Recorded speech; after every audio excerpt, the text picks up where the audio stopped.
السلام عليكم ورحمة الله وبركاته. رمضان مبارك dhammaan asxaabta ku xiran janalka. Waxay noo socday qisooyinkii nebiyada. Maantana waxaynu ka hadli doonaa qisada Nebi Ayuub calayhi salaam. Qisada Nebi Ayuub calayhi salaam waxay astaan u tahay samirka iyo adkaysiga. Waa qiso aan ka baran doono inay noloshu tahay imtixaan, balse waxaa badbaada kuwa Ilaahay u dhowaado oo keliya. Nebi Ayuub calayhi salaam wuxuu ka mid yahay nebiyada Alle, wuxuuna ahaa qof cibaado badan.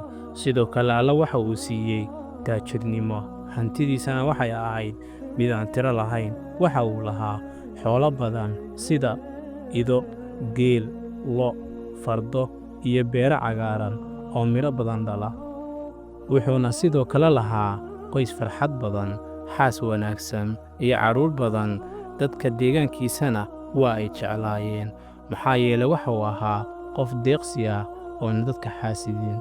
Balse nolosha ma ahan mid hal dhinac uun ah. Shaydaan ayaa ka xumaaday cibaadada iyo shukriga uu la imaanayay Nebi Ayuub calayhi salaam, wuxuuna isku dayay inuu dadka ku abuuro xaasidnimo iyo xumaan. Ilaahay subxaanahu wa tacaala waxa uu duldhigay Nebi Ayuub imtixaan.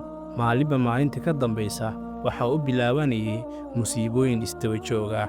Xoolihiisii oo dhan waa ay dhammaadeen, beerihiisiina waa ay gubteen, carruurtiisiina waa ay geeriyoodeen, jidhkiisiina waxaa ku dhacay xanuun.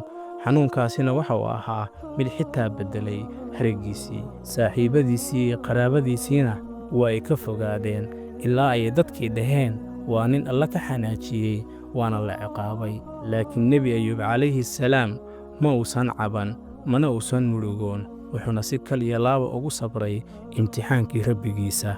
Xaaskiisa ayaa mararka qaar waxay la yaabi jirtay sida ugu sabrayo imtixaankan. Maalin ayaa waxay ku tiri, Ayuubow, maxaad Alle u baryi weyday si uu kaaga dulqaado dhibkan?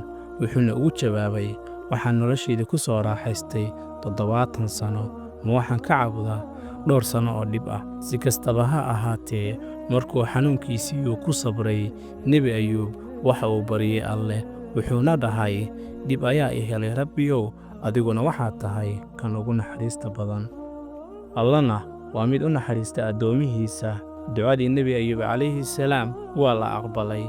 Ilaahayna wuxuu u waxyooday Nebi Ayuub, wuxuuna ku yidhi, lugtaada ku dhufo dhulka.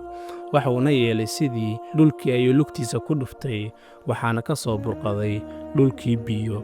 Biyihii ayuu isku dayey inuu ku mayrto, wuuna cabay biyahaas barakaysan.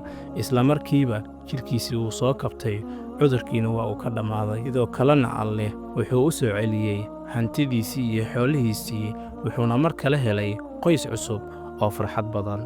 Qisada Nebi Ayuub calayhi salaam waa midna baraysa waxyaabo badan oo muhiim ah, waxaana ka mid ah samirka iyo tawakkalka. Noloshu waa mid imtixaan ah, balse waxaa ku guulaysta kuwa sabra oo keliya. Dhib kasta waa uu dhammaadaa, mar walbana Ilaahay waxa uu keenaa fursad cusub. Ducaduna sidoo kale waa mid muhiim ah. Marka aad dhibaato dareento, waa inaad Alle baridaa si uu Alle kaaga qaado dhibaatadaas. Muuqaalkan kiisa xigana waxaan ku soo qaadan doonaa qisada Nebi Dulkifli. intayna isaga imanayno kulan dambe, waxaan idinkaga tegayaa assalaamu calaykum waraxmatullaahi wabarakaatu.